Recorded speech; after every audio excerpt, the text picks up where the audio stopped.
Hemos tenido una semana de estudios muy interesante y le agradecemos a usted estar en sintonía tanto de Radio Adventista como de esta transmisión, porque sin duda alguna lo que hemos aprendido en la sección que estudiamos durante esta semana debe poner en nuestras mentes un pensamiento. ¿Cómo estamos experimentando nosotros la expiación lograda en la cruz del Calvario por nuestro Señor Jesucristo? Si bien es cierto, ya se nos comentó en las lecciones anteriores que hemos sido reconciliados con Dios y que nuestra relación vertical ha sido restaurada por lo que Cristo hizo en nuestro favor. Durante esta semana, del versículo 11 al 22 de Efesios 2, hemos considerado también cómo la cruz y la iglesia están íntimamente relacionados, porque la expiación también tiene una dimensión horizontal, es decir, tiene que ver con cómo tratamos a los demás. Tiene que ver con cómo nos relacionamos con ellos, qué pensamos de ellos, qué pensamos de aquellos que no piensan como nosotros, cómo actuamos con aquellos que difieren en sus opiniones de las nuestras. Vamos a orar y vamos a reflexionar, hacer un breve resumen reflexionando sobre algunos puntos importantes que hemos aprendido seguramente en la lección de esta semana, y espero que en este resumen podamos gozarnos con saber que en Cristo Jesús, al hacernos una nueva humanidad, tenemos una libertad, una mayor libertad de poder vivir el Evangelio de tal manera que aunque en el mundo hay división, aunque en el mundo hay conflicto, aunque en el mundo hay prejuicios, nosotros podemos vivir más allá de todo eso.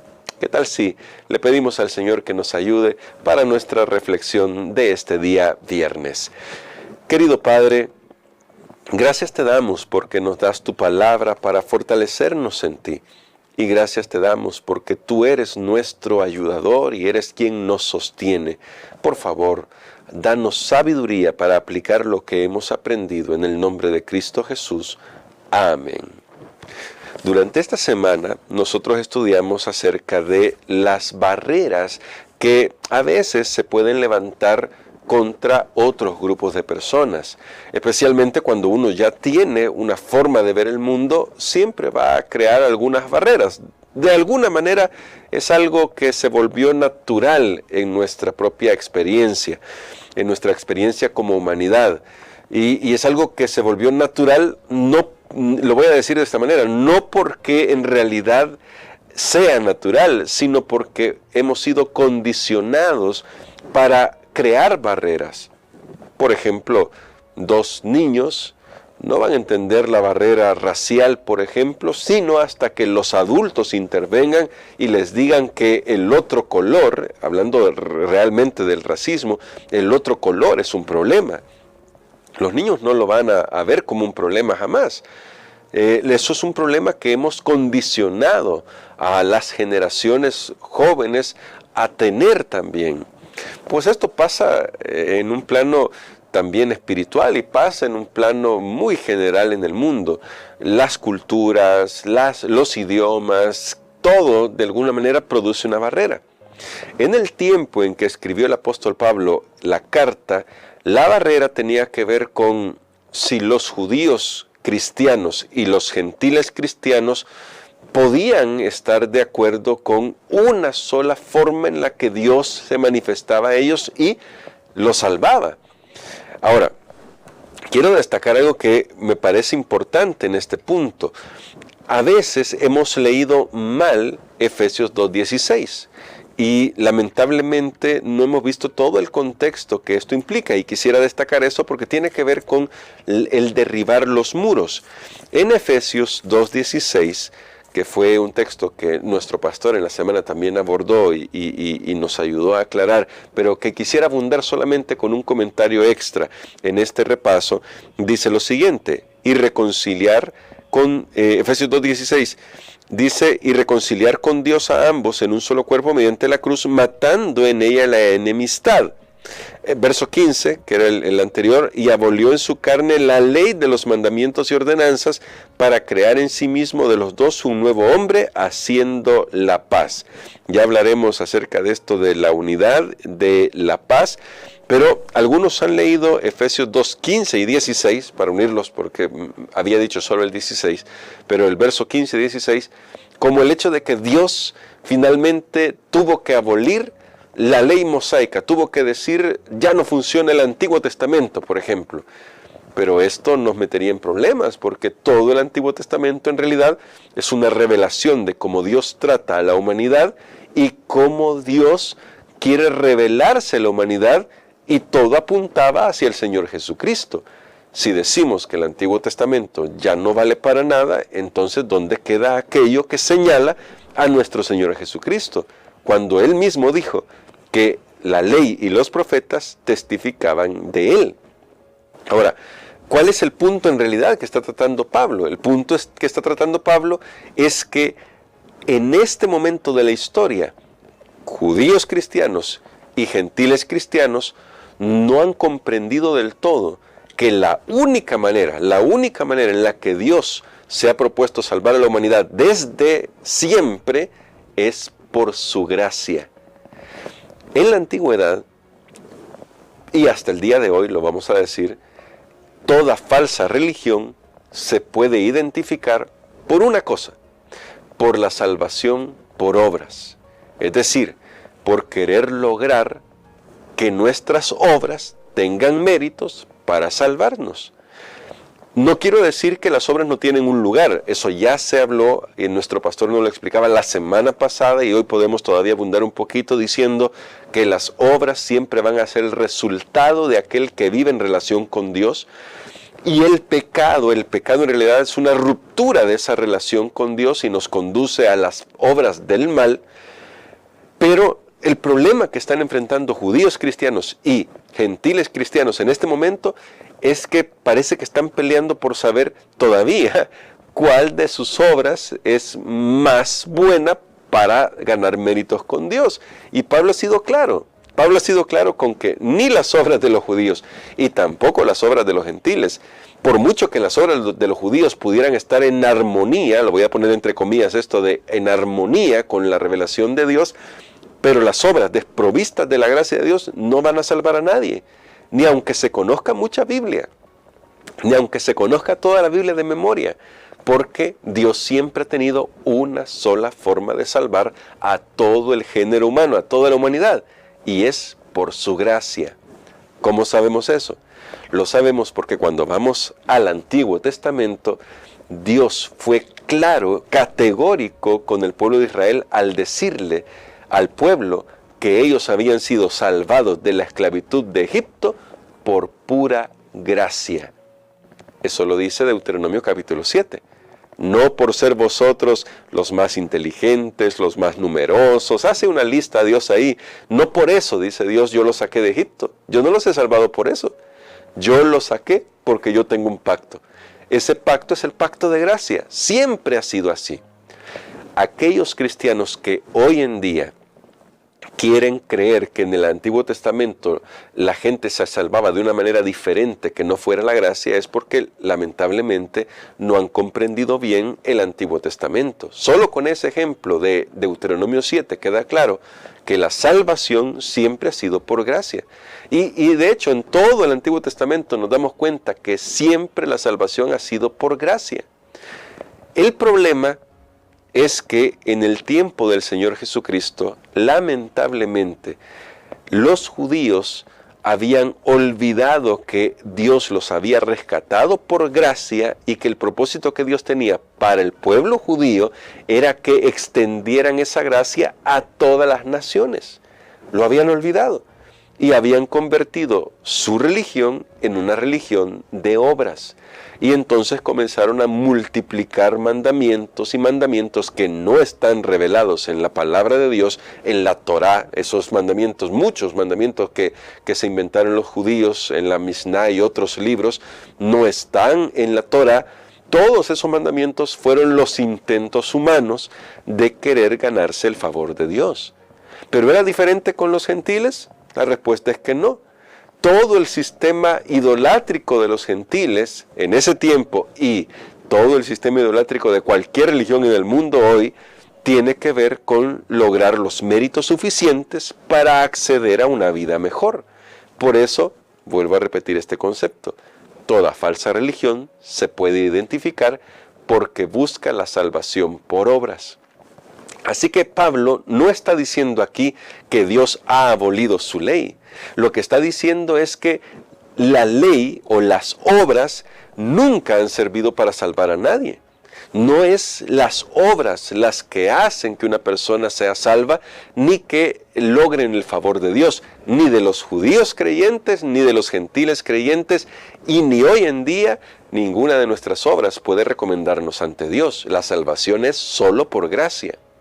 Ahora viene lo interesante, Dios quiere que reconozcan que no van a lograr la unidad tratando de ponerse de acuerdo políticamente en algún punto y tratando de lograr componendas. No, la verdadera unidad está centrada en la cruz de Cristo, en el hecho de que Jesús unifica a toda la humanidad y nos pone al mismo nivel porque dice, ni judíos, ni gentiles, y ahora podríamos decir todas nuestras nacionalidades, son mejores que otros. Todos han pecado, todos se han rebelado contra Dios. Por eso la salvación es un regalo de la gracia de Dios.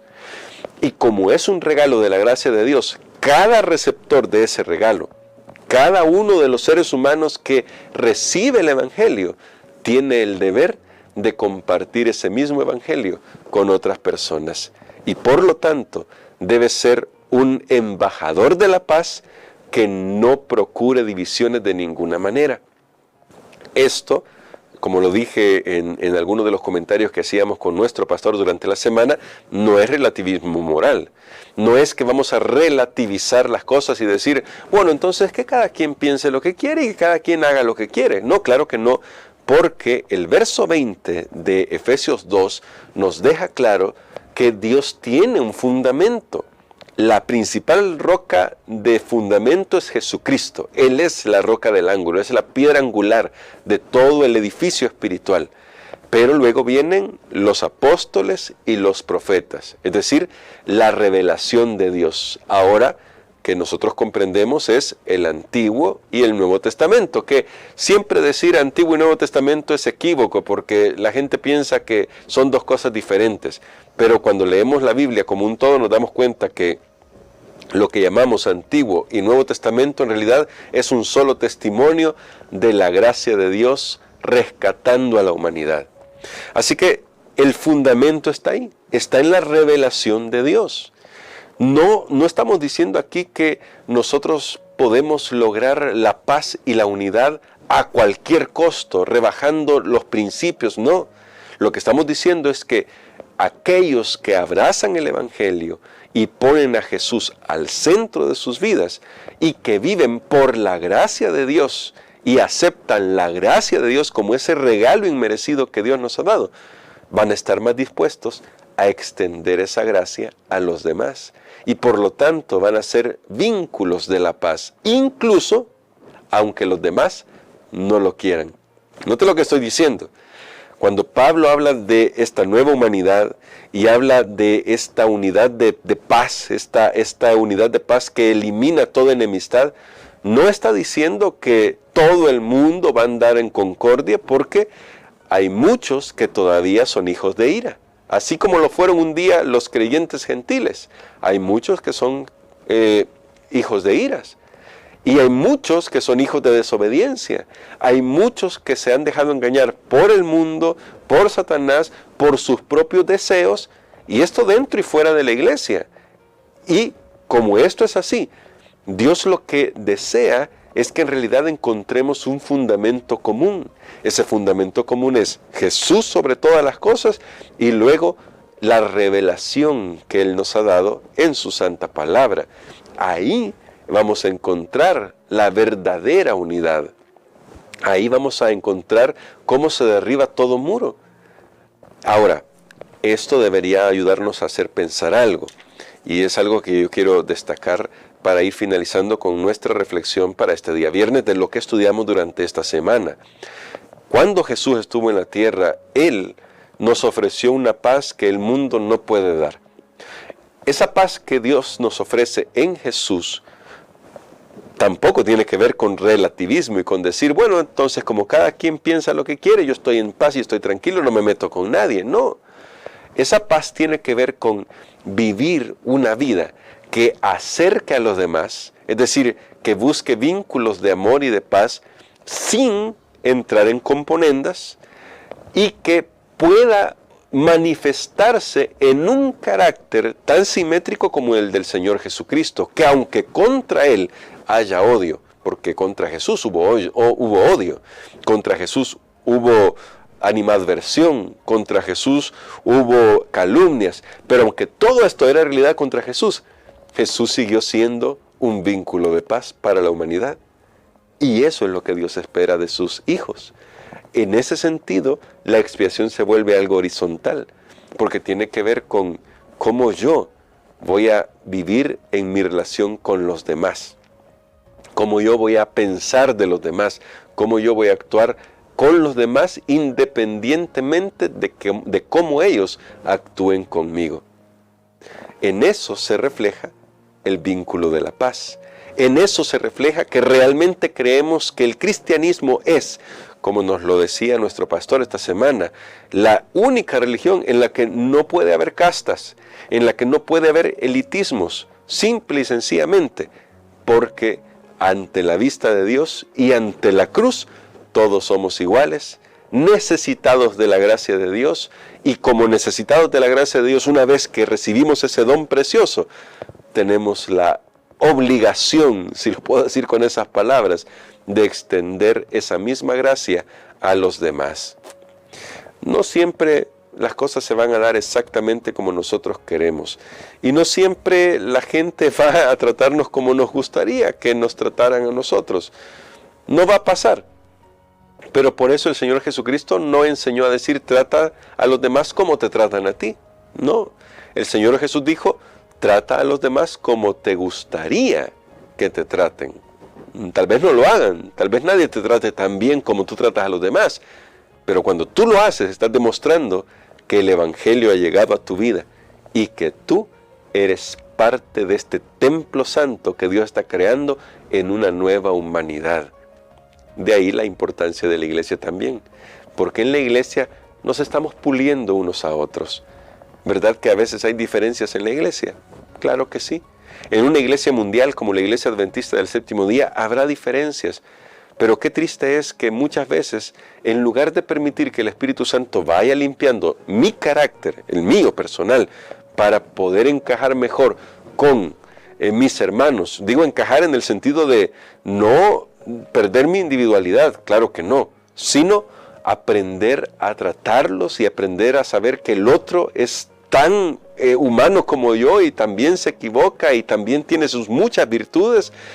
Y si yo aprendo eso, puedo verlo de manera diferente porque también es objeto de la gracia de Dios.